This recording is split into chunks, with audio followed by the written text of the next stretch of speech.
शादी में आई चुड़ैल। अन्नपुर नाम के एक गांव में शादी चल रही होती है। वाह, मजा आ गया फूफा जी। शादी में क्या खाना बना है, बाराती तो उंगलियां चाटते रह जाएंगे। हाँ, तुमने सही कहा, पनीर की सब्जी का तो कोई जवाब ही नहीं।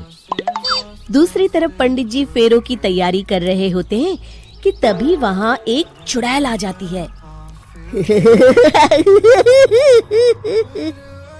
अरे मर गया रे, ये चुड़ैल यहाँ क्या कर रही है? अरे दिवाकर जी, ये आपकी कौन सी रिश्तेदार है? अरे मुझे क्या पता, क्यों भाग्यवान, कहीं ये तुम्हारे मायके से तो नहीं आई है।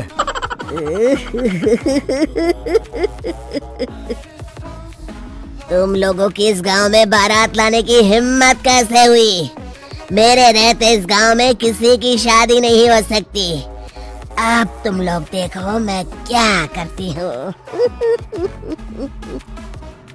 अरे मर गया रे, मैंने सुना है ये जबान की पक्की है। भागो रे भागो, वरना ये चुड़ैल किसी को नहीं छोड़ेगी।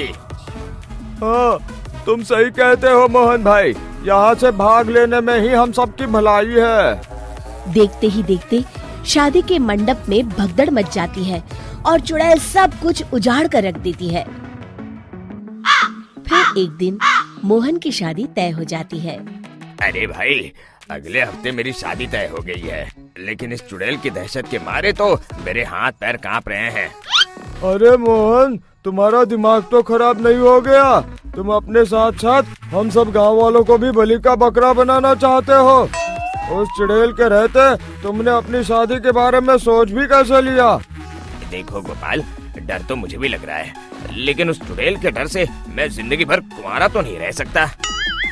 तभी वहाँ मोहन के होने वाले ससुर आ जाते हैं। अरे ससुर जी आप? देखो, अब तक मैं तुम्हारा ससुर बना नहीं हूँ और शायद बनूंगा भी नहीं। ये आप क्या कह रहे हैं? मैंने तो शादी का कोड भी सिलवा लिया है। मैं अपनी बेटी की शादी किसी अच्छे गांव में कराना चाहता हूँ। तुम्हारा गांव तो भूतिया गांव है। मैं तो क्या, अब तो कोई भी अपनी लड़की इस गांव वालों को नहीं देगा। इस तरह चुड़ैल के डर से उस गांव में किसी की भी शादी नहीं हो पाती। फिर एक दिन गांव के जमींदार अपनी बेटी की शादी करने का विचार करते हैं, लेकिन चुड़ैल के डर से उनकी भी हिम्मत जवाब दे देती है। अगर मेरी बेटी की शादी तय समय से नहीं हुई तो मेरी नाक कट जाएगी। मुझे कुछ करना ही होगा। एक सलाहकार के कहने पर जमींदार काशी से एक बहुत ही नामी तांत्रिक को अपने घर बुलवाते हैं, जो भूत चुड़ैल को पकड़ने में माहिर माना जाता था। जमींदार साहब, आप चिंता मत करिए। इस गांव की सीमा में प्रवेश करते ही मुझे उस चुड़ैल के बारे में सब पता चल गया था। आप उसे जल्दी से जल्दी कैद कर लीजिए ताकि मैं अपनी बेटी की शादी कर सकूं। जब वो चुड़ैल एक इंसान थी, तब ठीक उसकी शादी करने वाले दिन ही उसकी और उसके होने वाले पति की एक दुर्घटना में मौत हो गई थी। उसका होने वाला पति आज भी भूत बनकर जंगल में भटकता है। इसलिए जब तक चुड़ैल की शादी नहीं हो जाएगी, वो किसी और की भी शादी नहीं होने देगी। ये आप क्या कह रहे हैं? अगर वो भूत भी हमारे गांव में आ गया, तब हमारा क्या होगा? ये आदमी बीच में बहुत बोलता है, इसे बाहर निकालो। उसके बाद तांत्रिक बताते हैं कि अगर उस भूत के साथ चुड़ैल की शादी करा दी जाए तो वो चुड़ैल हमेशा हमेशा के लिए उस गांव को छोड़कर चली जाएगी।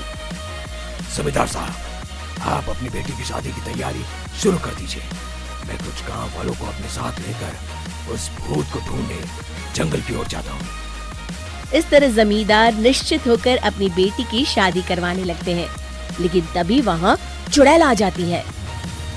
मैंने तुम गांव वालों को समझाया था ना कि इस गांव में कभी कोई शादी नहीं करेगा। लगता है तुम लोग मुझे हल्के में ले रहे हो।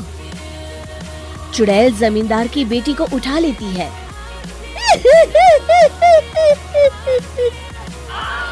अब देखती हूँ बिना दुल्हन के तुम लोग शादी कैसे करोगे।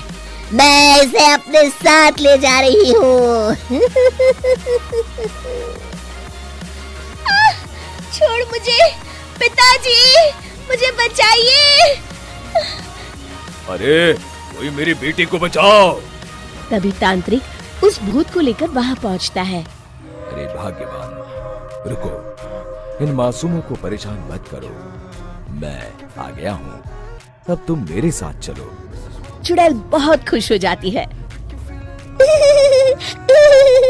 आप आ गए, चलिए अब हम मंदिर में चलकर शादी कर लेते हैं। अरे अरे अरे अरे, ये क्या कह रही हो? मंदिर में जाके दोबारा मरना है क्या?